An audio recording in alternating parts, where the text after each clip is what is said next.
মুক্তি চাও শুধুমাত্র ইবাদত দিয়ে মুক্তি আসবে না।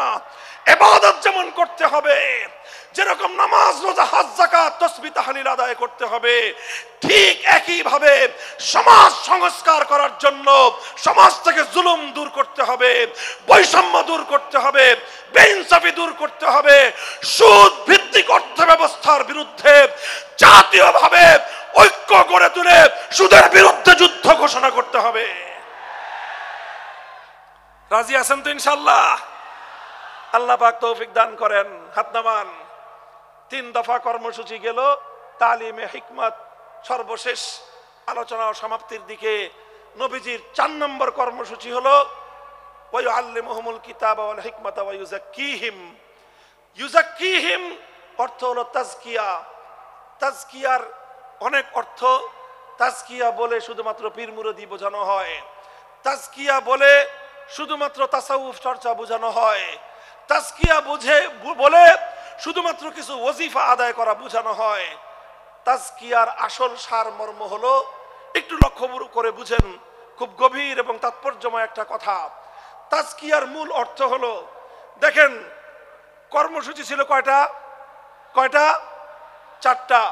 1 নম্বর কর্মসূচি ছিল তেলাওয়াতে কিতাবুল্লাহ, আল্লাহর কিতাবের তেলাওয়াত। 2 নম্বর কর্মসূচি ছিল তালিমে কিতাবুল্লাহ, আল্লাহর কিতাবের মর্ম বুঝানো।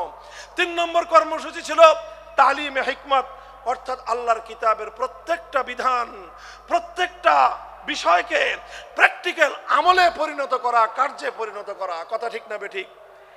3 নম্বর কর্মসূচি হলো শুধু আমলে পরিণত করাই দায়িত্ব শেষ নয়, বরং আমলে পরিণত করার পরেও আরো অগ্রসর হতে হবে।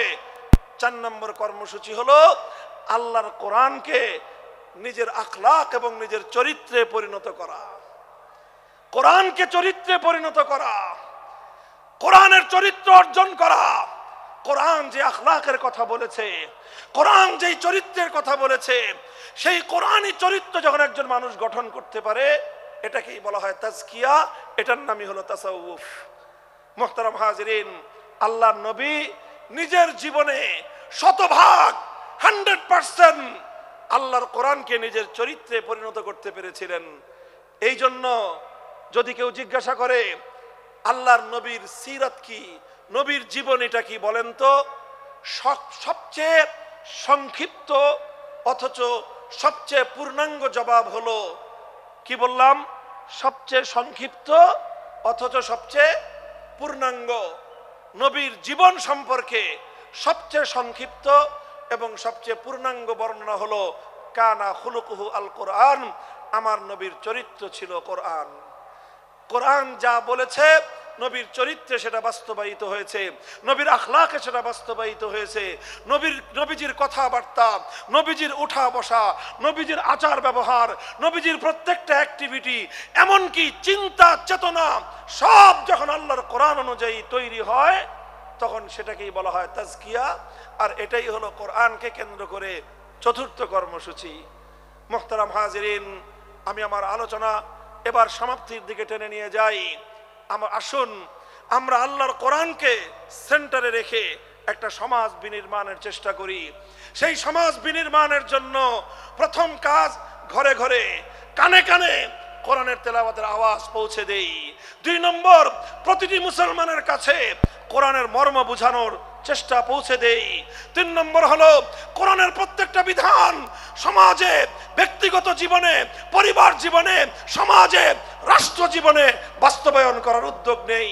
4র্থ কর্মসূচি হলো আল্লাহর কোরআনকে নিজের আখলাক, নিজের চরিত্রে রূপান্তরিত করার জন্য সর্বাত্মক চেষ্টা চালাই। ইনশাআল্লাহ রাজি আছি তো? ইনশাআল্লাহ রাজি আছেন তো? আল্লাহর কোরআন শুধুমাত্র তেলাওয়াত নয়, শুধুমাত্র তাফসীর আর ব্যাখ্যা নয়, এই কোরআনকে বাস্তবে পরিণত করবার জন্য মুসলমানরা যদি উদ্যোগ গ্রহণ করে, আগামীর বিশ্ব হবে ইসলামের বিশ্ব, আগামীর বিশ্ব হবে আল কোরআনের বিশ্ব ইনশাআল্লাহ। বাংলাদেশ নিয়ে আমার আখেরি বার্তা এখন হলো, বিপ্লবের জন্য বাংলাদেশ উর্বর হয়ে আছে। কথা বলেন ঠিক না বেঠিক? বৃষ্টির পানি পড়লে যেভাবে যেভাবে শীতকালের পরে বৃষ্টির পানি পড়ার সঙ্গে সঙ্গে ফসলের মাঠ যেমন চাষাবাদের জন্য উর্বর হয়ে যায়, আবু সাইদ, মুগ্ধ, সিফাত হাসান, এভাবে আমাদের অসংখ্য অগণিত বীর শহীদদের রক্ত ভেজায় বাংলার মাটি এখন ইসলামী বিপ্লবের জন্য উর্বর হয়ে আছে, আল কোরআনের বিপ্লবের জন্য উর্বর হয়ে আছে। এই সমাজ, এই জমিন এখন বিপ্লবী চায়। সে বিপ্লব আব্রাহাম লিঙ্কনের আদর্শের বিপ্লব নয়, সে বিপ্লব কার্ল মার্কস, মাও সেতুং আর লেনিনদের বিপ্লব নয়। বাংলার মাটি আরেকটা বিপ্লব দেখতে চায়, সে বিপ্লব হবে আল কোরআনের বিপ্লব, সে বিপ্লব হবে ইসলামী সমাজ গঠনের বিপ্লব। সেই বিপ্লবের জন্য 2000 যুবক নয়, যদি 2 লক্ষ যুবকের তাজা বুকের শাহাদাতের রক্তের প্রয়োজন হয়, সে রক্ত দেওয়ার জন্য শহীদ ঈদগাহে কারা কারা জমায়েত হবে, কারা কারা জমায়েত হবে। এটা শুধু কথার কথা না শপথ, এটা কথার কথা না শপথ, এটা অঙ্গীকার। কার সাথে? কার সাথে? ইনশাআল্লাহ এই শপথ এবং অঙ্গীকারের উপর আমরা আমাদের জীবনের অবশিষ্ট সময়গুলো অতিক্রম করার চেষ্টা করব। অধ্যায় হবে, আরবের লোকেরা বলবে যে মক্কার মানুষ ভালো না, আবু বকরের মতো একজন সোনার মানুষ তাদের সাথে থাকতে পারে না, সুতরাং তোমার মক্কা ছেড়ে চলে যাওয়া চলবে না, তুমি আমার সাথে চলো। আমি দায়িত্ব গ্রহণ করছি যে মক্কায় তোমাকে কেউ কোনো ধরনের ডিস্টার্ব করবে না, তোমাকে কেউ উৎপাত করবে না, আমি তার দায়িত্ব নিচ্ছি। ইবনুদ্দাকিনা আবু বকর সিদ্দিক রাদিয়াল্লাহু তাআলা আনহুকে নিয়ে মক্কায় আসে। মক্কার লোকজনদেরকে ডাক দিয়ে বলে, তোমরা আবু বকরের সঙ্গে কেন দুর্ব্যবহার করো? কেন তোমরা আবু বকরকে উত্ত্যক্ত করো? কেন তার উপর নির্যাতন চালাও? আবু বকর যদি তোমাদের মক্কা ছেড়ে চলে যায়, সেটা হবে মক্কার মানুষের জন্য, মক্কার জন্য চরম অসম্মানের একটা বিষয়, মক্কার বাসীর জন্য এটা হবে একটা বদনামের কারণ। সুতরাং আবু বকরকে তোমরা উত্ত্যক্ত করো না, তাকে তোমরা নির্যাতন চালিও না, আবু বকরকে তার মতো মক্কায় থাকতে দাও। কারণ আবু বকর তো কোনো মানুষের ক্ষতি করে না, মানুষের কল্যাণ করে। নিজে আহার না খেয়ে অনাহারী মানুষের মুখে আহার তুলে দেয়, মানুষের সে কল্যাণ সাধন করে। মক্কার লোকেরা তখন জবাব দিল যে আবু বকর যদি মক্কায় থাকতে চায় থাকুক, আমাদের কোনো আপত্তি নাই। এমনকি আবু বকর আমাদের বাপ দাদার ধর্ম ত্যাগ করে মুহাম্মাদের ধর্ম গ্রহণ করেছে, এই ব্যাপারেও আমরা আর আপত্তি করব না। মুহাম্মাদের ধর্ম ত্যাগ শুধু গ্রহণ করেছে তাই নয়, বরং সে মুহাম্মাদের ধর্ম মানুষের মধ্যে প্রচার করবার জন্য কাজ করে, সেটাও না হয় আমরা মেনে নিলাম। কিন্তু আবু বকরকে যদি মক্কায় থাকতে হয়, আমাদের শুধুমাত্র একটি শর্ত মানতে হবে। আবু বকর আল্লাহর কোরআনের তেলাওয়াত করে, কালামুল্লাহ শরীফের তেলাওয়াত করে, সে তেলাওয়াত করুক, সেটাতেও আমরা বাধা দিব না। কিন্তু শুধুমাত্র আমাদের একটা শর্ত মানতে হবে, আবু বকরকে কোরআনের তেলাওয়াত করতে হবে তার ঘরের দুয়ার বন্ধ করে, ঘরের ভিতরে। ঘরের দুয়ার খুলে উঠোনে দাঁড়িয়ে, উন্মুক্ত প্রান্তরে দাঁড়িয়ে আবু বকর আল্লাহর কোরআন তেলাওয়াত করে, এটা করতে পারবে না। ইবনুদ্দাকিনা জিজ্ঞাসা করলো কারণ কি? ঘরটারও মালিক আবু বকর, ঘরের যে উঠোন সেই উঠোনের মালিকও আবু বকর। ঘরের উঠোনে, ঘরের বাইরে দাঁড়িয়ে, বারান্দায় দাঁড়িয়ে যদি আবু বকর তেলাওয়াত করে, তোমাদের সমস্যা কোথায়? মক্কার লোকেরা তখন জবাব দিল যে আবু বকর যখন ঘরের বাইরে উন্মুক্ত উঠোনে দাঁড়িয়ে আবেগ মাখা কণ্ঠে আল্লাহর কোরআনে পাকের তেলাওয়াত করতে থাকে, তখন আবু বকর সিদ্দিকের এই কোরআনের তেলাওয়াত এটা মন্ত্রমুগ্ধের মতো, এটা চুম্বকের মতো আমাদের মানুষগুলোকে আকর্ষণ করতে থাকে। এমনকি আমরা ঘরের মধ্যে আমাদের ছোট্ট ছোট্ট শিশুদেরকে পর্যন্ত দড়ি দিয়ে বেঁধে রাখতে পারি না।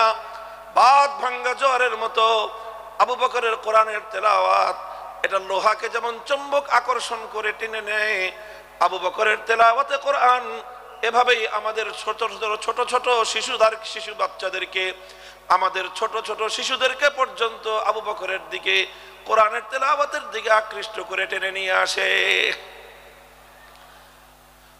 কোরআন তেলাওয়াত করুক, আপত্তি নাই, কিন্তু এমন ভাবে তেলাওয়াত করতে হবে যেন আমাদের মানুষের কর্ণকুহরে কোরআনের তেলাওয়াতের আওয়াজ পৌঁছতে না পারে।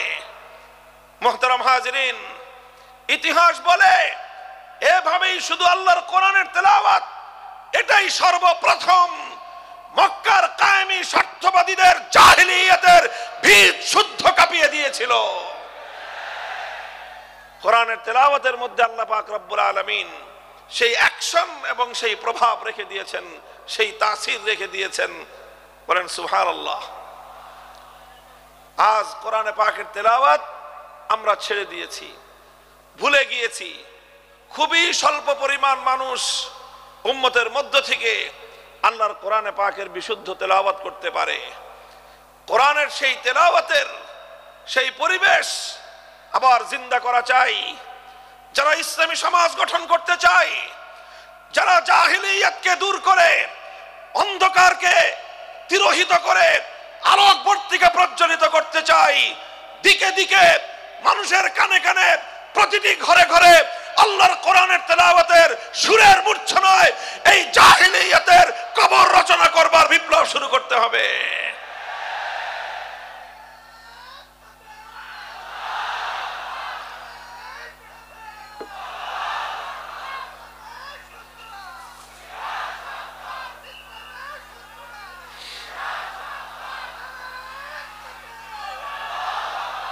هو الذي بعث في الأميين رسولا منهم يتلو عليهم آياته ويعلمهم الكتاب والحكمة।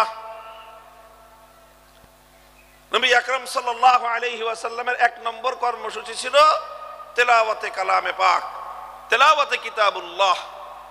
আলহামদুলিল্লাহ, আজকের সমাজেও মাদ্রাসাগুলোর মধ্যে, শিক্ষা প্রতিষ্ঠানগুলোর মধ্যে, বিশেষ করে মক্তব এবং তাহফিজুল কোরআন বিভাগ, হিফজ বিভাগে এই বিশুদ্ধ তেলাওয়াতের চর্চা চলছে। আমরা আজকের এই 5ই আগস্ট পরিবর্তিত বিপ্লবোত্তর বাংলার এই মাটিতে একটা স্পষ্ট আহ্বান জানাতে চাই, একটা দাবি তুলতে চাই। গোটা বাংলার 18 কোটি তাওহীদি জনতার এক কণ্ঠে আওয়াজ তুলতে চাই। আমাদের জাতীয় শিক্ষা ব্যবস্থায় প্রতিটি স্কুলে, প্রাইমারি স্কুলে আমার সন্তানদেরকে জাতীয় শিক্ষা ব্যবস্থার অন্তর্ভুক্ত করে বিশুদ্ধ কোরআন তেলাওয়াত শিক্ষার ব্যবস্থা করতে হবে। যদি স্কুলগুলোতে আমাদের সোনামণিদেরকে আল্লাহর কোরআনের সঠিক শিক্ষা, তেলাওয়াত শিক্ষা দেওয়া শুরু হয়, এই আমার বাংলাদেশকে আর কোন শক্তি বিপদগামী করতে পারবে না, বিপদগামী করতে পারবে না ইনশাআল্লাহ।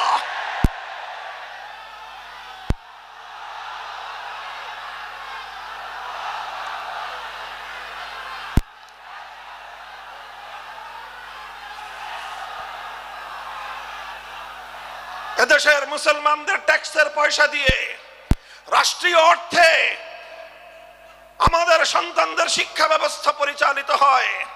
সেই শিক্ষা ডারউইনের মতবাদ শেখানো হবে।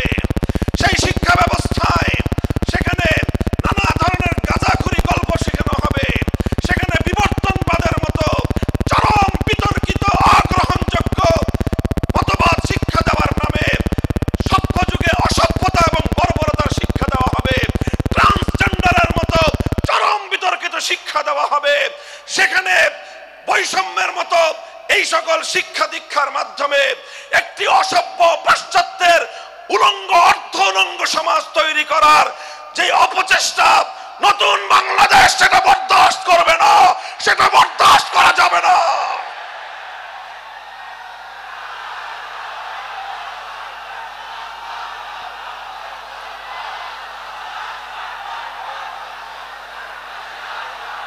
এই জন্য আমরা যে কথা বলছি, কোরআনকে ঘরে ঘরে পৌঁছাতে হবে। প্রতিটি শিশুর হৃদয়ে আল্লাহর কোরআনের আলো জ্বালতে হবে। আমাদের জাতীয় শিক্ষা ব্যবস্থায় প্রতিটি প্রাইমারি স্কুলে একজন কোরআনের শিক্ষক নিয়োগ দিয়ে বিশুদ্ধ তেলাওয়াতের এই আওয়াজ আজ বাংলাদেশে গণদাবিতে পরিণত করতে হবে। নিজেদের অধিকার যদি স্বাভাবিকভাবে আদায় না হয়, যে কোনো মূল্যে আগামী ভবিষ্যৎ প্রজন্মের ঈমান এবং আকীদা রক্ষার জন্য আদায় করে নিতে হবে, আদায় করে নিতে হবে।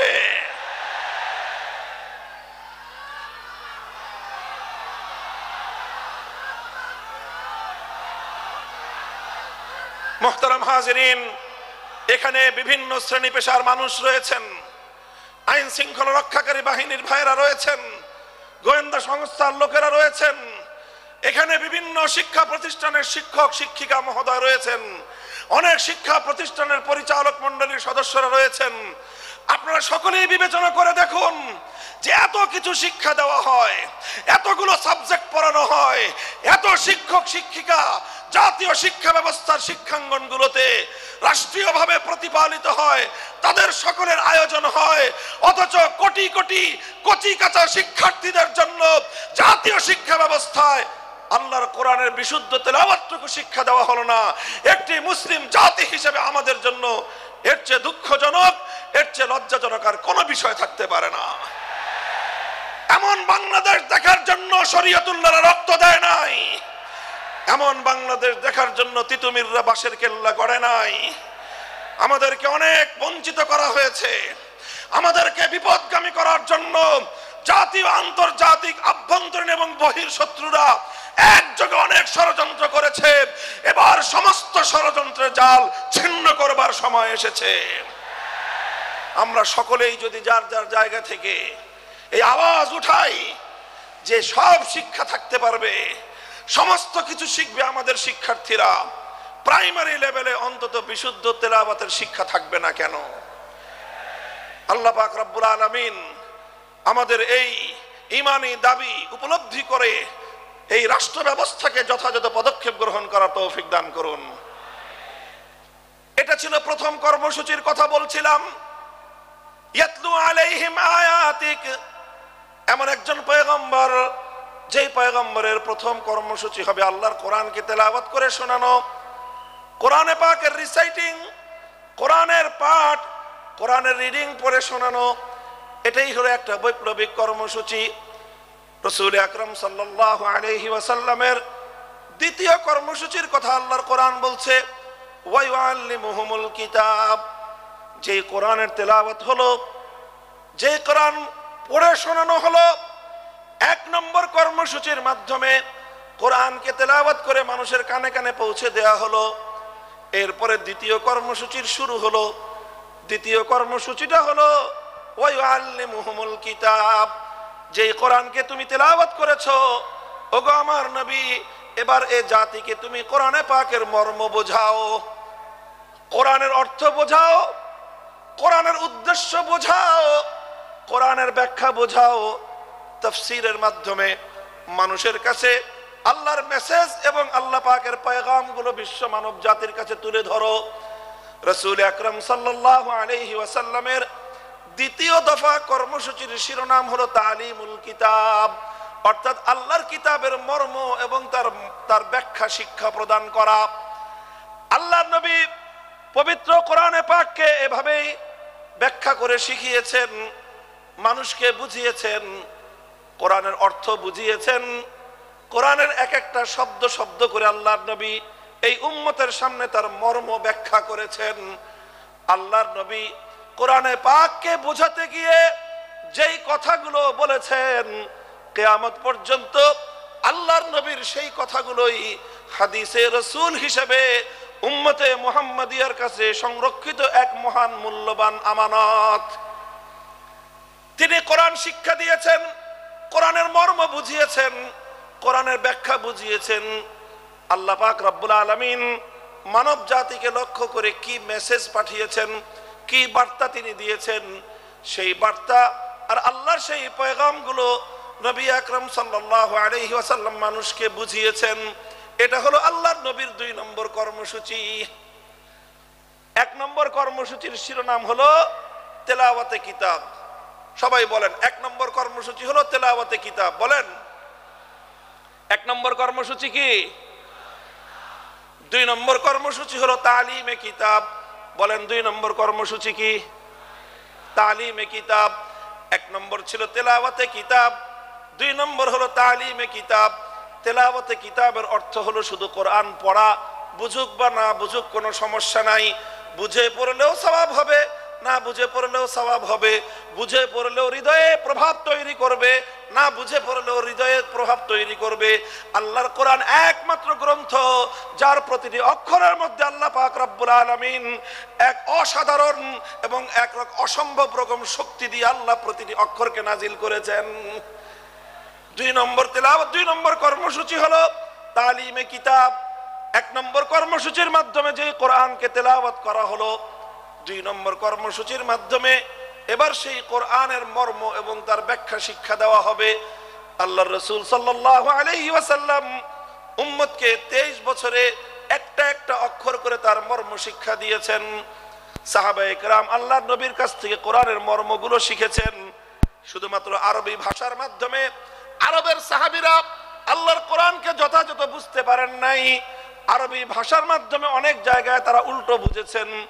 আল্লাহর উদ্দেশ্য তারা উদ্ধার করতে পারেননি, আল্লাহর মর্ম তারা উপলব্ধি করতে পারেননি, বরং আল্লাহর কোরআনের অর্থ বুঝতে গিয়ে সাহাবায়ে কেরামকে, আরবের মানুষকে প্রতিটি পদে পদে আল্লাহর পয়গম্বর মুহাম্মদুর রাসূলুল্লাহ সাল্লাল্লাহু আলাইহি ওয়াসাল্লামের দ্বারস্থ হতে হয়েছে।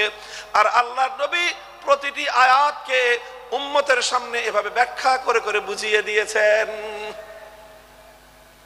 বুঝা গেল কথা? আপনারা রিপ্লাই দিয়েন, কথা বুঝতে পারলেন? তাহলে কোরআনে পাকের রাসূলুল্লাহ সাল্লাল্লাহু আলাইহি ওয়াসাল্লামের 1 নম্বর কর্মসূচি ছিল তেলাওয়াতে কিতাব। 2 নম্বর কর্মসূচি কি ছিল? তালিমে কিতাব। কি ছিল? তালিমে কিতাব। এটা ছিল 2 নম্বর কর্মসূচি। তালিমে কিতাবের অর্থ হলো আল্লাহ যা কিছু বলেছেন তার মর্ম, তার উদ্দেশ্য, তার ব্যাখ্যা, এটাকে এক্সপ্লেইন করে, এটাকে বিস্তারিত বিবরণের মাধ্যমে মানুষকে বুঝিয়ে দেওয়া, উম্মতকে বুঝিয়ে দেয়া, আল্লাহর বান্দাদেরকে বুঝিয়ে দেয়া। আল্লাহ এজন্যই বলেছেন ওয়া আনজালনা ইলাইকা যিকরা লিতুবাইয়িনা লিন-নাসি মা নুযিলা ইলাইহিম ওয়া লাআল্লাহুম ইয়াতাফাক্কারুন। ওগো আমার নবী, আমি আমার এই মহাগ্রন্থ কোরআনে পাক আপনার কাছে নাজিল করেছি। পাহাড়ের উপর আমি অবতীর্ণ করি নাই, আসমানের উপর আমি অবতীর্ণ করি নাই, বাইতুল্লাহর উপর আমি অবতীর্ণ করি নাই, অন্য কোনো কিছুর উপর আমি আমার এই কোরআনকে অবতীর্ণ করি নাই। আমার এই কোরআন আমি আপনার নিকট এজন্যই নাজিল করেছি কারণ আপনার ব্যাখ্যা ছাড়া এই উম্মত এবং এই বিশ্ববাসী আল্লাহর কালামকে পরিপূর্ণভাবে এর অর্থ কোনোদিন এর অর্থ বুঝতে পারবে না, এর মর্ম উদ্ঘাটন করতে পারবে না। এজন্য নবীর 2 নম্বর কর্মসূচি হলো কোরআনে পাকের ব্যাখ্যা বুঝানো। তিনি আলহামদুলিল্লাহ সেই ব্যাখ্যা বুঝিয়েছেন, তিনি সেই মর্ম শিখিয়েছেন। আলহামদুলিল্লাহ আজও উম্মতের মধ্যে কোরআনের অর্থ বোঝানোর প্রক্রিয়া অব্যাহত আছে। মাদ্রাসা শিক্ষার মাধ্যমে এদেশের সোনার সন্তানদেরকে 10 বছরের দীর্ঘ কারিকুলামের মাধ্যমে কোরআনের ব্যাখ্যা শেখানো হয়। 5 বছরের কারিকুলামের মাধ্যমে তাদেরকে কোরআনের তেলাওয়াত শেখানো হয়েছে। এরপরে 10 বছরের শিক্ষা কারিকুলামের মাধ্যমে তাদেরকে কোরআনের ব্যাখ্যা শেখানো হয়। আর এভাবে উলামায়ে কেরাম তাফসীর গ্রন্থ লিখে লিখে, কোরআনে পাকের অনুবাদ গ্রন্থ লিখে লিখে মানুষের কাছে কোরআনের পয়গাম পৌঁছে দেওয়ার মাধ্যমে কোরআনের ব্যাখ্যা এবং মর্ম জাতির কাছে পৌঁছে দেওয়ার চেষ্টা করেছেন। আর এই রকম বাংলার প্রত্যন্ত অঞ্চলে, গ্রাম বাংলার শহর নগর বন্দরে তাফসীরুল কোরআন মাহফিলগুলোর মাধ্যমে এ জাতির সোনার সন্তান, এ জাতির শ্রেষ্ঠ সন্তান আলেম সমাজ এভাবেই শতাব্দী কাল পর্যন্ত এদেশের মানুষের কাছে কোরআনের বাণী, কোরআনের পয়গাম পৌঁছে দেওয়ার জন্য তাফসীরুল কোরআন মাহফিলগুলোর আয়োজন করছেন। এটা গেল 2য় দফা কর্মসূচি। কাজেই কোরআনের মর্ম বোঝার দরকার আছে না নাই? এটা বড় আশ্চর্যজনক বিষয়, বড় দুঃখজনক মর্মান্তিক একটা বিষয় আছে। বহু মানুষ, বহু ভাই বোন আমাদের মাঝে এমন খুঁজে পাওয়া যাবে, অনেক কিছু তারা পড়াশোনা করেছেন জীবনে, অনেক পড়াশোনা করেছেন, রাজনীতি নিয়ে পড়াশোনা করেছেন, অর্থনীতি নিয়ে পড়াশোনা করেছেন, সাহিত্য নিয়ে পড়াশোনা করেছেন, দর্শন নিয়ে পড়াশোনা করেছেন। নভেল নাটক পড়ার তো কোনো ইয়ত্তা নাই। কত ধরনের পড়াশোনা, একাডেমিক পড়াশোনা, একাডেমির বাইরে বিভিন্ন পাঠ্যপুস্তকের বাইরে কত কিছুর পড়াশোনা অনেক মানুষ আমরা করি। কিন্তু বহু মানুষ, আল্লাহর অনেক এমন বান্দা, আল্লাহর নবীর এমন অনেক উম্মত রয়ে গিয়েছে, জীবনের 60, 70, 80 বছর বয়সে অন্তত একবারের জন্য হলেও আল্লাহর কোরআনের সূরাতুল ফাতিহার আলহামদুলিল্লাহ থেকে সূরাতুন নাসের মিনাল জিন্নাতি ওয়ান নাস পর্যন্ত পূর্ণ কোরআনে পাকের ব্যাখ্যা তো দূরের কথা, অনুবাদটুকু একবার কেউ পড়ে দেখে নাই। এমন মানুষ সমাজে আছে না নাই? বলেন আছে না নাই? আমি মনে করি যারা এই কাজটুকু আমরা করি নাই, তারা আমরা আল্লাহর পক্ষ থেকে আমাদের প্রতি নাজিলকৃত আল্লাহর সর্বশ্রেষ্ঠ নিয়ামত আল্লাহর কোরআন কিতাবুল্লাহর সঙ্গে আমরা বিশ্বাসঘাতকতা করেছি, চরম দায়িত্বহীনতার পরিচয় দিয়েছি। শপথ নিন, যারা অন্তত এই কাজটা করেননি, জীবনের অবশিষ্ট সময়ে হলেও ধাপে ধাপে প্রতিদিন 1 পৃষ্ঠা 2 পৃষ্ঠা 1 রুকু 2 রুকু করে 1 সূরা 2 সূরা করে অল্প অল্প করে হলেও পূর্ণ কোরআনে পাকের ব্যাখ্যা না পড়তে পারেন, অন্তত গ্রহণযোগ্য নির্ভরযোগ্য কোন ব্যক্তির আলেমের লিখিত কোরআনের অনুবাদ অন্তত একবার পড়বো। আমরা পড়বো তো সবাই ইনশাআল্লাহ? কারা কারা পড়বেন বলেন তো? আল্লাহ পাক কবুল করেন।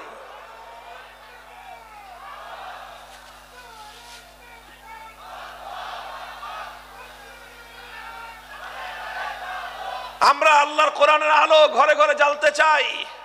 ঘরে ঘরে জ্বালার আগে অন্তত প্রথম আমাদের হৃদয়ে গহীনে আল্লাহর কোরআনের আলো জ্বালতে হবে। প্রতিটি মুসলমান কোরআনের তেলাওয়াত শেখার চেষ্টা করতে হবে। দ্বিতীয়ত, কোরআনের মর্ম বোঝার জন্য তালিমে কিতাবের কর্মসূচির আওতায় আমাদের আসতে হবে। আল্লাহর নবীর প্রথম কর্মসূচি তেলাওয়াতে কিতাবের আওতায় এসে কোরআনে পাকের তেলাওয়াত শিখতে হবে। কোরআনে পাকের দ্বিতীয় কর্মসূচি, রাসূলুল্লাহর দ্বিতীয় কর্মসূচি তালিমে কিতাবের আওতায় এসে অন্তত জীবনে একবার হলেও পবিত্র কোরআনে পাকের অনুবাদ ফার্স্ট টু লাস্ট, আগাগোড়া একবার অন্তত আপনি অধ্যয়ন করুন। আমি আত্মবিশ্বাসের সঙ্গে বলতে পারি, একজন মানুষ যদি মনোযোগ সহকারে পূর্ণ কোরআনে পাক একবার অনুবাদ পাঠ করে, কোরআন তার হৃদয়ের গহীনে এমন প্রভাব তৈরি করতে পারবে, পৃথিবীতে আর কোনো কিছু তার হৃদয়ে এত গহীন প্রভাব তৈরি করতে পারবে না ইনশাআল্লাহ। এটা গেল দ্বিতীয় দফা কর্মসূচি। 3 নম্বর কর্মসূচি হলো আল্লাহর পয়গম্বরের ওয়া ইউআল্লিমুহুমুল কিতাবা ওয়াল হিকমাহ, তালিমে হিকমত। 3 নম্বর কর্মসূচি হলো তালিমে হিকমত। কি বললাম বলেন তো? তালিমে হিকমত। বলেন সবাই, তালিমে হিকমত। 1 নম্বর কর্মসূচি ছিল তেলাওয়াতে কিতাব, 2 নম্বর কর্মসূচি ছিল তালিমে কিতাব। আল্লাহর নবীর 3 নম্বর কর্মসূচি হলো তালিমে হিকমত। 3 নম্বর কর্মসূচি কি? জোরে বলেন। তালিমে হিকমত। তালিমে হিকমত কি জিনিস? তাফসীরে মারিফুল কোরআনে পাকের তাফসীরে মারিফুল কোরআনের মধ্যে আল্লামা মুফতি শফি রহমতুল্লাহ আলাইহি, পাক ভারত উপমহাদেশের মুফতি আজম, তিনি সহ অনেক মুফাসসিরিনে কেরামগণ তালিমে হিকমতের যে অগ্রগণ্য ব্যাখ্যা লিখেছেন, সেটা হলো এই তালিমে হিকমত মানে হলো যে প্রথমে কোরআনে পাকের তেলাওয়াত করা হলো, এটা ছিল 1 নম্বর কাজ। তারপরে কোরআনে পাকের মর্ম এবং তার অর্থ এবং তার ব্যাখ্যা শিক্ষা দেওয়া হলো, এটা ছিল তালিমে কিতাব। এটা ছিল 2 নম্বর কর্মসূচি। বন্ধুগণ, আল্লাহর পাক রব্বুল আলামিন তার নবীকে বলেছেন, শুধুমাত্র মৌখিকভাবে কোরআনের অর্থ বুঝিয়ে দিলেই এই জাতি আমার বান্দারা এই কোরআনকে পরিপূর্ণ অনুধাবন করতে পারবে না। শুধুমাত্র ব্যাখ্যা শোনায়ে দিলে, শুধুমাত্র অর্থ শোনায়ে দিলে, অথবা শুধুমাত্র ব্যাখ্যা পড়ায়ে দিলে, শুধু পড়ানো আর শোনানোর দ্বারাই আল্লাহর কোরআনকে এ জাতি পরিপূর্ণভাবে অনুধাবন করতে পারবে না। বরং কোরআনে পাক এটাকে যদি এ জাতির কাছে পরিপূর্ণভাবে উপস্থাপন করতে হয়, আল্লাহর বান্দাদেরকে যদি কোরআনে পাক পরিপূর্ণভাবে বোঝাতে হয়, তাহলে কোরআনের মর্ম বলার পাশাপাশি যেই কাজটা করতে হবে সেটা হলো পবিত্র কোরআনে পাককে ভাবে এর যেই সকল বিষয়গুলোর সাথে প্র্যাকটিসের সম্পর্ক রয়েছে সেই বিষয়গুলিকে আল্লাহর নবী প্র্যাকটিক্যাল বাস্তবায়ন করে দেখায় দেওয়া, এটার নামই হলো তালিমে হিকমত। অর্থাৎ কোরআন এটা শুধুমাত্র থিওরিটিক্যাল কোনো গ্রন্থ নয়, এটার থিওরি যতটা উপলব্ধি করতে হয়, থিওরিগুলো যতটা মন আত্মস্থ করতে হয়, থিওরিটা যতভাবে বুঝতে হয়, পাশাপাশি কোরআনকে বুঝতে হলে তার তৃতীয় যে কর্মসূচি সেটা হলো প্র্যাকটিক্যাল ভাবে কোরআনকে বুঝতে হবে। আপনারা যারা জেনারেল শিক্ষায় শিক্ষিত, বিশেষ করে যাদের সায়েন্স ব্যাকগ্রাউন্ড, তারা খুব ভালো করে জানেন যে সায়েন্সের বিশেষ করে এই যে আপনার সায়েন্সের যে অনেকগুলো সাবজেক্ট রয়েছে, পদার্থবিজ্ঞান, তারপরে আরো অন্যান্য অনেকগুলো সাবজেক্ট যেগুলো শুধুমাত্র বই পড়ায় দিলে শিক্ষার্থীরা পরিপূর্ণভাবে উপলব্ধি করতে পারে না, বরং তার প্র্যাকটিক্যাল করতে হয়। মেডিকেলে তো এই বিষয়টা আরো চরমভাবে এটা বাস্তব বিষয় যে মেডিকেলের কোনো বিষয় শুধুমাত্র শিক্ষক শিক্ষিকারা লেকচার দিয়ে স্টুডেন্টদেরকে বুঝিয়ে দিতে পারে না। শুধুমাত্র লেকচার শুনে বই পড়ে কোনো একজন ছাত্র কোনোদিন ডাক্তার হতে পারে না। লেকচার শুনতে হয়, বই এবং শীট পড়তে হয়, পাশাপাশি প্রত্যেকটা বিষয়ের জন্য এখানে প্র্যাকটিক্যাল করার জন্য ল্যাবরেটরি থাকে। এই যে এখানে আদ্দিন মেডিকেল কলেজে যান, আমি দেখেছি এটার পরিদর্শন করে, এখানে চমৎকার সব ল্যাবগুলো রয়েছে। প্রতিটি ক্লাসের প্রতিটি বর্ষের শিক্ষার্থীদের জন্য প্রায় প্রতিটি ক্লাসের সাথে সাথে প্র্যাকটিক্যাল হাতে কলমে মেডিকেল সায়েন্সের শিক্ষা দেওয়ার জন্য মানব দেহের অঙ্গ প্রত্যঙ্গের ডিটেলস বিবরণ হাতে কলমে আঙ্গুল দিয়ে প্র্যাকটিক্যাল দেখিয়ে দিয়ে একজন শিক্ষার্থীকে সেখানে শিক্ষা দেওয়া হয়। কথা বলেন ঠিক না বেঠিক? মেডিকেল সায়েন্স যতটা প্র্যাকটিক্যাল, কোরআনে পাক তার চেয়ে বেশি প্র্যাকটিক্যাল। কোরআন শুধুমাত্র অর্থ বুঝে, শুধু ব্যাখ্যা বুঝে আল্লাহর কোরআনের উপর পরিপূর্ণভাবে আমল করা কোশ্চিনকালেও সম্ভব নয়। এজন্য রাসূল আকরাম সাল্লাল্লাহু আলাইহি ওয়াসাল্লামের ৩ নম্বর কর্মসূচি হলো তালিমে হিকমত।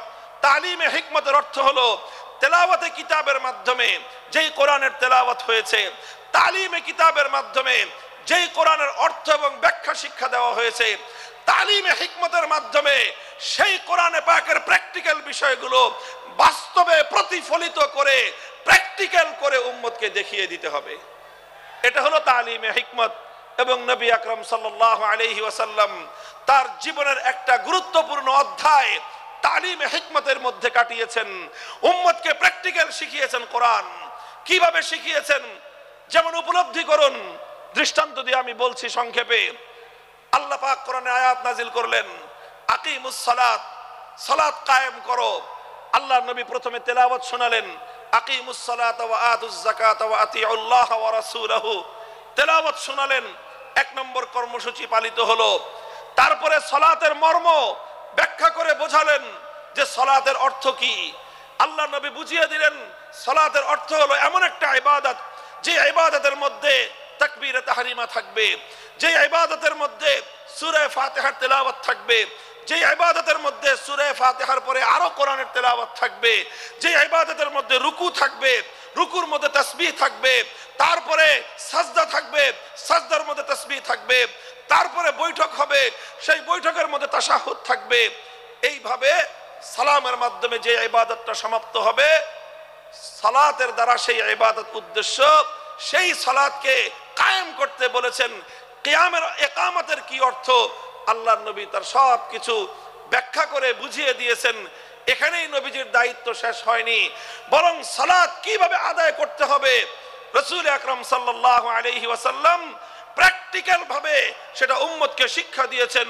মদিনার মসজিদে নববীর মধ্যে তিনি মিম্বার স্থাপন করে সেই মিম্বারের উপর দাঁড়িয়ে রাসূলুল্লাহ সাল্লাল্লাহু আলাইহি ওয়াসাল্লাম 2 রাকাত নামাজ আদায় করেছেন। সকলে দর্শক, আল্লাহর নবী সালাত আদায়কারী, সকল সাহাবী দর্শক। এরপরে আল্লাহর নবী সকলকে লক্ষ্য করে বললেন, সল্লু কামা রাআইতুমুনি উসাল্লি, তোমরা আমাকে যেভাবে নামাজ পড়তে দেখলে ঠিক সেভাবেই তোমরা নামাজ পড়বে। শুধু আমার কথা শুনে নামাজ পড়বে না, আমার হাদিস পড়ে শুধু নামাজ পড়বে না, বরং আমার নামাজ দেখে দেখে তোমরা নামাজ শিখবে। প্র্যাকটিক্যালি নামাজ শিক্ষা দিয়েছেন। এই যে নামাজের যে প্র্যাকটিক্যাল শিক্ষা দিলেন, এটার নামই হলো তালিমে হিকমত। এটা শুধু নামাজের ক্ষেত্রেই নয়, জীবনের প্রতিটি ক্ষেত্রে, প্রত্যেকটি কর্মকাণ্ড একজন মুমিনের প্রতিটি কর্মকাণ্ডের প্র্যাকটিক্যাল নমুনা আল্লাহর নবীর জীবন থেকে গ্রহণ করতে হয়। নবীর জীবনে প্রতিটি কাজের যেই প্র্যাকটিক্যাল নমুনা আছে, সেই প্র্যাকটিক্যাল নমুনাটাই হলো তালিমে হিকমত, সেটাই হলো কোরআনে পাকের প্র্যাকটিক্যাল। আল্লাহর নবীর উপর কোরআনে আয়াত নাজিল হলো, আস-সারিকু ওয়াস-সারিকাতু ফাকতাউ আইদিয়াহুমা জাযাআম বিমা কাসাবা নাকালাম মিনাল্লাহ ওয়াল্লাহু আজিজুন হাকীম। আয়াত নাজিল হলো, নবীজি তেলাওয়াত করে শোনালেন, 1 নম্বর দায়িত্ব পালন হলো। তারপরে চুরি, চোর নারী হোক পুরুষ হোক, সেই চোরের সংজ্ঞা শিখালেন যে মানুষ কখন চোর সাব্যস্ত হয়, কতটুকু সম্পদ কিভাবে চুরি করলে এটা কোরআনে পাকের ভাষায় চুরি বলে সাব্যস্ত হবে। তারপরে সেই চুরির অপরাধ সাব্যস্ত হতে হলে কি লাগবে, আল্লাহর নবী সেটাকে ব্যাখ্যা করে বোঝালেন। ব্যাখ্যা করে শুধু মৌখিকভাবে বুঝিয়ে দিয়েই আল্লাহর নবীর দায়িত্ব ক্ষান্ত হয়নি, বরং যখন জমিনের মধ্যে চুরির অপরাধ যখন সংগঠিত হয়েছে, সেই অপরাধ সংগঠিত হওয়ার পর আল্লাহর কিতাবের ব্যাখ্যা অনুযায়ী, আল্লাহর কোরআনের নির্দেশ অনুযায়ী তিনি প্র্যাকটিক্যাল ভাবে চুরির শাস্তি প্রয়োগ করে দুনিয়াবাসীকে দেখিয়ে দিয়েছেন যে এই আয়াতের প্র্যাকটিক্যাল কিভাবে করতে হয়। আল্লাহ বলেছেন, চোর যদি চুরি করে ধরা পড়ে, নারী হোক বা পুরুষ হোক, যদি সংরক্ষিত স্থান থেকে কোনো মানুষ অন্যের অন্তত 10 দিরহাম মূল্যমানের কোনো সম্পত্তি সংরক্ষিত স্থান থেকে যদি চুরি করে, আর সেই চুরির অপরাধ যদি যথাযথ নির্ভরযোগ্য সাক্ষীর মাধ্যমে আদালতের সামনে প্রমাণিত হয়ে যায়, ফাকতাউ আইদিয়াহুমা, নির্দেশ হলো আল্লাহর, তখন সেই চোর নারী বা পুরুষের হাত কেটে দাও। আল্লাহর নবী শুধুমাত্র কোরআনের এই আয়াতের তেলাওয়াত করে দায়িত্ব ক্ষান্ত করেননি, শুধু এই আয়াতের মর্ম বুঝিয়ে দায়িত্ব ক্ষান্ত করেননি, বরং যখন এই অপরাধ সংগঠিত হয়েছে, আল্লাহর নবী দ্বিধাহীন চিত্তে তিনি এই আয়াত প্রয়োগ করে দুনিয়াবাসীকে দেখিয়ে দিয়েছেন কিভাবে আল্লাহর আইন আল্লাহর জমিনে বাস্তবায়ন করতে হয়। বুখারী শরীফের হাদিসের কিতাবের মধ্যে বর্ণিত হয়, আল্লাহর নবী যখন মক্কা বিজয় করলেন, মক্কা বিজয়ের পর একটা চুরির ঘটনা ঘটলো মক্কা নগরীতে। চুরির ঘটনায় অপরাধী বলে চিহ্নিত হলো একজন সম্ভ্রান্ত মানুষ, একজন নারী মানুষ, মহিলা মানুষ। সে চুরি করে ধরা পড়েছে। নাম হলো তার ফাতেমা, গোত্র হলো তার বনু মখজুম, ফাতেমায়ে মখজুমিয়া বলা হয়। বনু মখজুম হলো আরবের কুরাইশ বংশের মধ্যেও অত্যন্ত সম্ভ্রান্ত একটা পরিবার, যেই পরিবার থেকে স্বয়ং আল্লাহর নবীর দাদির জন্ম হয়েছিল, নবীর রক্তের সঙ্গে সংশ্লিষ্ট, নবীজির পরিবারের সদস্য, নবীর দাদির পরিবারের সদস্য ফাতেমা মখজুমিয়া চুরি করে ধরা পড়লো। বুখারীর হাদিস, ফাফাজিয়া কওমুহা ইলা উসামাতা, কুরাইশের লোকজন তারা শঙ্কিত হয়ে গেল যে এখন তো মক্কায় আল্লাহর কোরআনের বিধান বাস্তবায়িত হয়েছে, খেলাফতের শাসন কায়েম হয়েছে, এখানে আল্লাহর নবী বিচার করে মেয়েটার হাত কেটে দিবেন। যদি মেয়েটার হাত কাটা যায়, একটা মেয়ের হাত কাটা যাবে, পুরা বংশের নাক কাটা যাবে। কাজেই তারা সকলেই বিষয়টা নিয়ে বিচলিত হয়ে পড়লো, কিভাবে এই মেয়ের উপর হাত কাটার শাস্তিকে প্রতিরোধ করা যায়। এজন্য তারা তদবির শুরু করলো। তদবিরের জন্য একজন উপযুক্ত ব্যক্তি, আল্লাহর নবীর অত্যন্ত কাছের, নবীর অত্যন্ত প্রিয় একজন ঘনিষ্ঠ সাহাবী উসামা ইবনে যায়েদ, আল্লাহর নবীর পালক পুত্রের সূত্রে তিনি নবীজির নাতি। সেই উসামা, যাকে বলা হতো হিব্বু রাসূলিল্লাহ সাল্লাল্লাহু আলাইহি ওয়াসাল্লাম, অর্থই হল আল্লাহর রসুলের প্রিয় পাত্র, নবীজির প্রিয়তম, এটাই ছিল তার উপাধি।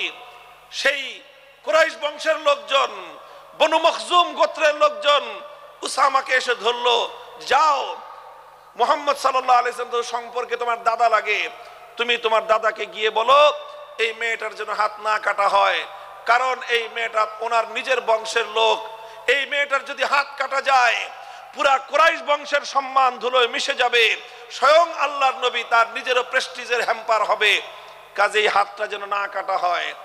উসামা ইবনে যায়েদ মুহাম্মদ সাল্লাল্লাহু আলাইহি ওয়াসাল্লামের কাছে গেলেন, তিনি গিয়ে সুপারিশ করলেন যে এমন একটা ঘটনা ঘটেছে, বিচার আসতেছে আপনার কাছে, এই মেয়েটার যদি হাত কাটেন তাহলে কিন্তু আপনার নিজের অসম্মান হবে, আপনার বংশের মান মর্যাদা ধুলোয় মিশে যাবে। বুখারীর হাদিস, আল্লাহর কসম খেয়ে বলতেছি, আল্লাহর নবীর সম্মুখে উসামা ইবনে যায়েদ এই তদবির এবং এই সুপারিশ করতে দেরি আল্লাহর নবী গর্জন দিয়ে উঠলেন, উসামা আতাশফাউ ফি হাদ্দিন মিন হুদুদিল্লাহ, আল্লাহর কোরআনের বিধান আমি প্র্যাকটিক্যাল বাস্তবায়ন করব, তুমি তদবির নিয়ে এসে আমার সেই প্র্যাকটিক্যাল বাস্তবায়নের ক্ষেত্রে অন্তরায় হওয়ার চেষ্টা করো, খবরদার ভবিষ্যতে যেন তোমাকে আর এই ধরনের কর্মকাণ্ডে দ্বিতীয়বার না দেখা যায়। উসামা ভয়ে সংকুচিত হয়ে গেলেন, নবীর সামনে থেকে সরে গেলেন। আল্লাহর নবী বুঝতে পেলেন বিষয়টা শুধু উসামার একা নয়, সে একজন অল্প বয়স্ক যুবক মানুষ, বালক মানুষ, সে না বুঝে আমার কাছে বলেছে, তাকে যারা প্রেরণ করেছে গোটা এই মক্কার আমার গোষ্ঠী কুরাইশ বংশের লোকেরা, তাদের মধ্যে শতাব্দীকাল সহস্রাব্দীকাল ধরে যেই জাহিলিয়াত আর যেই কুসংস্কার গড়ে উঠেছে, সেই কুসংস্কারকে এই উসামার মাধ্যমে তারা বাস্তবায়ন করার চেষ্টা করেছিল। সুতরাং শুধু উসামাকে ধমক দিলেই চলবে না, গোটা মক্কাবাসীকে সংশোধন করতে হবে। ফালাম্মা কানাল আশিয়্যু, হাদিসের ভাষ্য, বিকাল বেলায় আল্লাহর নবী বাইতুল্লাহ শরীফের সামনে দাঁড়িয়ে, পবিত্র কাবার চত্বরে দাঁড়িয়ে জাতির উদ্দেশ্যে নবীজি ভাষণ দিলেন। মক্কা বিজয়ী মহাবীর আখেরি নবী বিশ্ব নবী মুহাম্মদুর রাসূলুল্লাহ সাল্লাল্লাহু আলাইহি ওয়াসাল্লাম, মক্কা রাষ্ট্রের রাষ্ট্রনায়ক, তিনি জাতির উদ্দেশ্যে ভাষণ দিচ্ছেন। পৃথিবীর অনেক নেতা, অনেক প্রধানমন্ত্রী, অনেক রাষ্ট্রনায়ক, অনেক বিশ্ব নেতা বিশ্ব মানব জাতির উদ্দেশ্যে ভাষণ দিয়েছে, আর আল্লাহর নবীও একজন লিডার হিসেবে, একটি জাতির কর্ণধার হিসেবে জাতির উদ্দেশ্যে তিনি ভাষণ দিচ্ছেন। কম্পেয়ার করা দরকার, নবীর ভাষণ থেকে বিশ্ব নেতাদের, জাতীয় নেতাদের শিক্ষা গ্রহণ করা উচিত। আল্লাহর নবী বললেন, লক্ষ্য করে শুনুন, বাইতুল্লাহকে সামনে রেখে পবিত্র কাবা শরীফের চত্বরে নবীজি লক্ষ্য করে বললেন, ইন্নামা হালাকা মান কানা ক্বাবলাকুম ইযা সারাকা ফীহিমুদ দাঈফ আকামু আলাইহিল হাদ ওয়া ইযা সারাকা ফীহিমুশ শরীফ তারাকুহু। হে আমার জাতি, শুনে রাখো, পৃথিবী থেকে অনেক সম্প্রদায়, অনেক জাতি, অনেক কওমকে আল্লাহ পাক রব্বুল আলামিন ধ্বংস করে দিয়েছেন। তাদের ধ্বংসের পিছনে একটা বড় কারণ ছিল, একটা অপরাধে তাদেরকে আল্লাহ ধ্বংস করে দিয়েছেন। সেই অপরাধটা ছিল ইজা সারাকা ফীহিমুজ যায়ীফ আকামু আলাইহিল হাদ ওয়া ইজা সারাকা ফীহিমুশ শরীফ তারাকুহু। যখন তাদের সম্প্রদায়ের মধ্যে কোন সম্ভ্রান্ত লোক, কোন প্রভাবশালী লোক, কোন ক্ষমতাবান লোক যখন অপরাধ করত, যখন কোন প্রভাবশালী লোক অপরাধ করত, কোন নেতা, কোন নেতার আপনজন, কোন মন্ত্রী, কোন মন্ত্রীর আত্মীয় স্বজন, কোন সরকারি দলের লোকজন, কোন টাকা পয়সাওয়ালা, কোন বড় লোক, কোন প্রভাবশালী ব্যক্তি, কোন সম্ভ্রান্ত ব্যক্তি যখন অপরাধ করত, তখন সেই সম্ভ্রান্ত ব্যক্তির উপর তারা আইনের শাসন প্রয়োগ না করে তারা বিষয়টাকে চেপে যেত, তার উপর আইন প্রয়োগ না করে শাস্তি বিধান বাস্তবায়ন না করে তাদেরকে ছেড়ে দেওয়া হতো। ওয়াইজা সারাকা ফীহিমুদ দাঈফ, আর একই অপরাধ যখন দুর্বল মানুষ করত, খেটে খাওয়া মানুষ, মেহনতি মানুষ, রিকশাওয়ালা, শ্রমিক, ঠেলাগাড়ি চালক, নৌকার মাঝি, মজদুর, পথের টোকাই, এই শ্রেণীর দুর্বল মানুষ যখন অপরাধ করত, যেই অপরাধ করে মন্ত্রীর দুলাভাই ছাড়া পেয়েছে, যেই অপরাধ করার পরে এমপির শালার শাস্তি হয় নাই, যেই অপরাধ করার পরে শিল্পপতির বিচার হয় নাই, যেই অপরাধ করার কারণে রাজনৈতিক নেতার কোনো বিচার হয় নাই, একই অপরাধ দুর্বল, গরিব, অসহায় মানুষ করার পরে তার উপর আইনের শাসন 100 ভাগের জায়গায় 200 ভাগ বাস্তবায়ন করা হয়। আল্লাহর নবী বলেছেন, পৃথিবীতে ইসলাম এসেছে শুধুমাত্র ইবাদত, নামাজ, রোজার, হজ, যাকাতের বিধান বাস্তবায়নের জন্য নয়। ইসলাম দুনিয়াতে আগমন করেছে, তার আগমনের অন্যতম উদ্দেশ্য হলো সমস্ত বৈষম্য দূর করে, জুলুম আর বেইনসাফি দূর করে বিশ্ব সভ্যতায় ন্যায় এবং ইনসাফ কায়েম করা।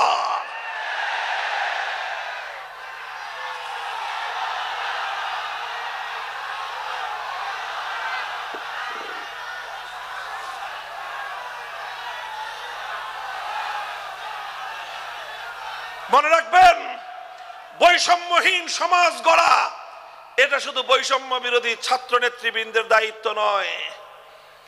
বৈষম্যহীন সমাজ গড়া এটা শুধুমাত্র বৈষম্য বিরোধী ছাত্র নেতৃবৃন্দের দায়িত্ব নয়। বৈষম্যহীন সমাজ গড়া সর্বপ্রথম আল কোরআনের সৈনিকদের দায়িত্ব। বৈষম্যহীন সমাজ গড়া সর্বপ্রথম আল্লাহর নবীর সত্যিকার উম্মতদের দায়িত্ব। ওঠো, দাঁড়াও, হাত মুষ্টিবদ্ধ করো, সমাজ থেকে সকল বৈষম্যের কবর রচনা করবার শপথ নাও।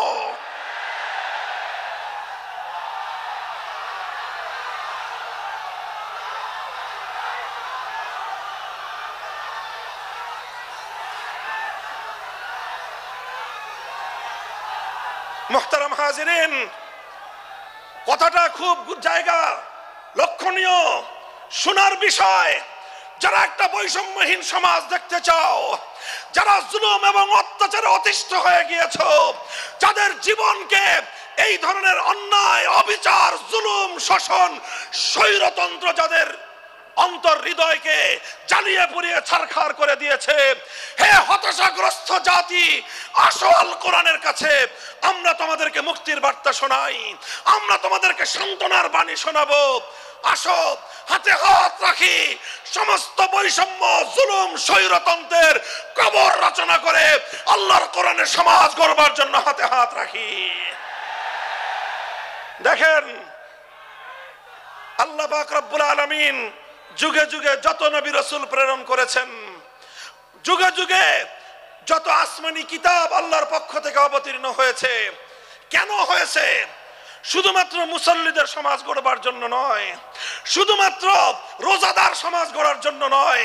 অবশ্যই কোরআন এবং কিতাব নাজিল হয়েছে নামাজের জন্য, অবশ্যই কোরআন এবং কিতাব নাজিল হয়েছে রোজা, হজ, যাকাত সহ আল্লাহ পাকের যাবতীয় বিধান সমাজে বাস্তবায়ন করার জন্য।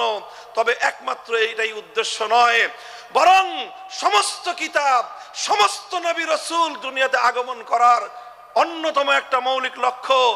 কোরআনে পাকের সূরাতুল হাদীদ থেকে তেলাওয়াত করেন, অর্থ বুঝেন, মর্ম বুঝার চেষ্টা করেন। লাকাদ আরসালনা রুসুলানা বিল বায়িনাতি ওয়াল হুদা ওয়া আনজালনা মাআহুমুল কিতাবা ওয়াল মিজান লিয়াকুমান নাসু বিল কিসত। আল্লাহ কোরআন বলছে যে আমি নবী রাসূল পাঠিয়েছি, আসমান থেকে যুগে যুগে কিতাব নাজিল করেছি। এই সব কিছুর অন্যতম একটা উদ্দেশ্য হলো লিয়াকুমান নাসু বিল কিসতি। কোরআন নাজিলের উদ্দেশ্য, নবী প্রেরণের উদ্দেশ্য, শরীয়ত প্রেরণের উদ্দেশ্য, ধর্ম প্রেরণের উদ্দেশ্য হলো, অন্যতম উদ্দেশ্য হলো লিয়াকুমান নাসু বিল কিসতি। মানব সমাজ থেকে অন্যায়, অবিচার, জুলুম, শোষণ দূরীভূত করে ন্যায় এবং ইনসাফ কায়েম করা, এটাই হলো ইসলামের অন্যতম মৌলিক লক্ষ্য। যদি ইনসাফ কায়েম না করা যায়, ইসলাম অনুসরণ করা যায় না, যদি বেইনসাফের বিরুদ্ধে লড়াই না করতে পারো, মিথ্যে মুসলমানিত্বের দাবি ত্যাগ করো। তুমি যদি ইনসাফের জন্য যুদ্ধ করতে না পারো, তুমি যদি বৈষম্যের বিরুদ্ধে লড়াই করার হিম্মত না রাখো, মুসলমানের মিথ্যা দাবি করা ভণ্ডামি ছাড়া কিছুই নয়।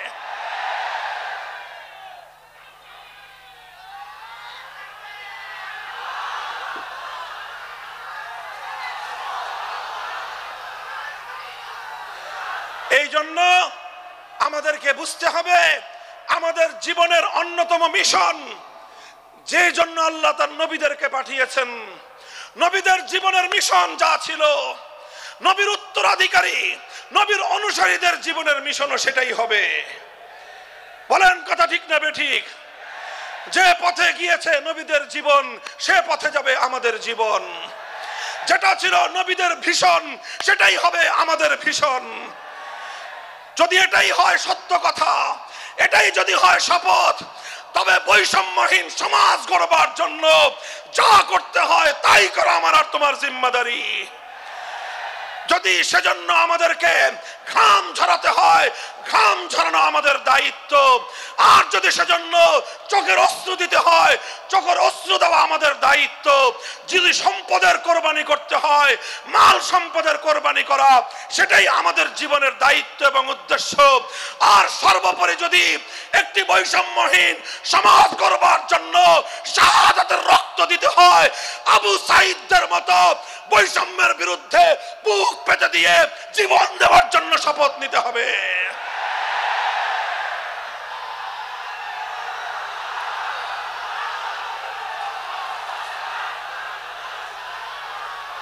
এই প্রস্তুত থাকবেন তো ইনশাআল্লাহ?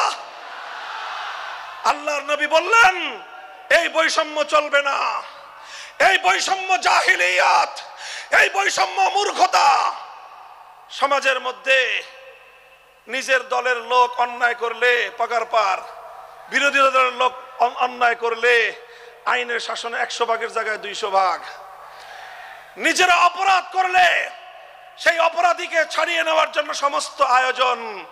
বিপক্ষ মতের লোকজন অপরাধ না করা সত্ত্বেও তাদেরকে কেচোর মতো মাটির গর্ত থেকে ধরে এনে তাদেরকে বিচারের মুখোমুখি দাঁড় করানো, অন্যায়ভাবে তাদের জীবন থেকে তাদের যৌবনের সময়গুলো কেড়ে নেওয়া, বছরের পর বছর অন্ধকার কারা প্রকোষ্ঠে তাদেরকে বন্দী করে রাখা। এই জুলুম এবং অন্যায়ের অবসান যদি না ঘটাতে পারো, পুরুষ এবং যুবক মানুষ হিসেবে আল্লাহর কাছে জবাবদিহিতার সুযোগ থাকবে না। কাজেই তাফসীরুল কোরআন শুধুমাত্র কোরআনের তেলাওয়াতের জন্য নয়, তাফসীরুল কোরআন শুধু আল্লাহর কোরআনের মর্ম বোঝানোর জন্য নয়। আল্লাহর কোরআন তেলাওয়াত করতে হবে, মর্ম বুঝতে হবে, আর তালিমে হিকমতের কর্মসূচির অধীনে কোরআনে পাকের এক একটা আয়াত, কোরআনের এক একটা বিধান আল্লাহর জমিনে বাস্তবায়ন করার জন্য আমাদের জীবন যৌবনের বাজি লাগায় দিতে হবে, বাজি লাগায় দিতে হবে ইনশাআল্লাহ।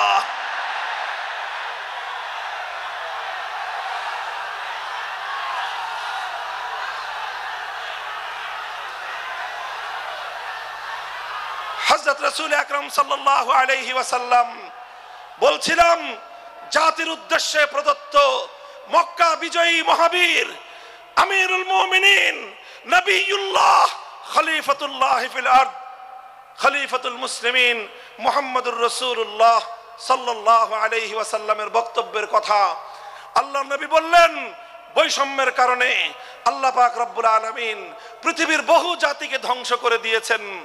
সুতরাং শুনে রেখো, আমার দ্বারা বৈষম্য হবে না। শুধু আমার বংশের লোক দেখে, আমার গোত্রের লোক দেখে, আমার রক্তের আত্মীয়তার সূত্রের কারণে আমি অপরাধ প্রমাণিত হওয়ার পরেও তার উপর কোরআনের বিধান বাস্তবায়ন করব না, এটা আমার দ্বারা সম্ভব নয়। এরপরে আল্লাহর নবী যেই কথাটি বললেন, সেই কথা যদি আল্লাহর নবী হাদিসে না বলতেন, তাহলে সেই কথা উচ্চারণ করতে আমাদের জিহ্বা কেঁপে উঠতো, আমাদের বক্ষ প্রকম্পিত হতো। আল্লাহর নবী বললেন, ওয়াল্লাহ লাউ আন্না ফাতিমাতা বিনতা মুহাম্মাদিন সারাকাত লাকাতাতু ইয়াদাহা ওয়াল্লাহি লাউ আন্না ফাতিমাতা বিনত মুহাম্মাদিন সারাকাত লাকাতাতু ইয়াদাহা, শুধু আমার দাদির গোত্র, আমার বংশের ফাতেমা নামনি মহিলা নয়, আজ যদি আমি মুহাম্মদুর রাসূলুল্লাহর কলিজার টুকরা মেয়ে, আমার জীবনের সবচেয়ে আদরের সন্তান ফাতেমা যদি আজকে চুরি করে ধরা পড়তো, আমি আল্লাহর শপথ করে বলি আমি তার হাত কেটে দিতে এতটুকু দ্বিধা করতাম না। মুহতারাম হাজিরিন, এটাই হলো তালিমে হিকমত। আল্লাহর কোরআনের বিধান বাস্তবায়ন করতে গিয়ে ছুরি যদি নিজের সন্তানের গলার উপর দিয়ে যায়, ইব্রাহিম খলিলুল্লাহর মতো ছুরি চালায় দিতে দ্বিধা করা যাবে না। যদি ইনসাফ কায়েম করতে গিয়ে ছুরি যদি নিজের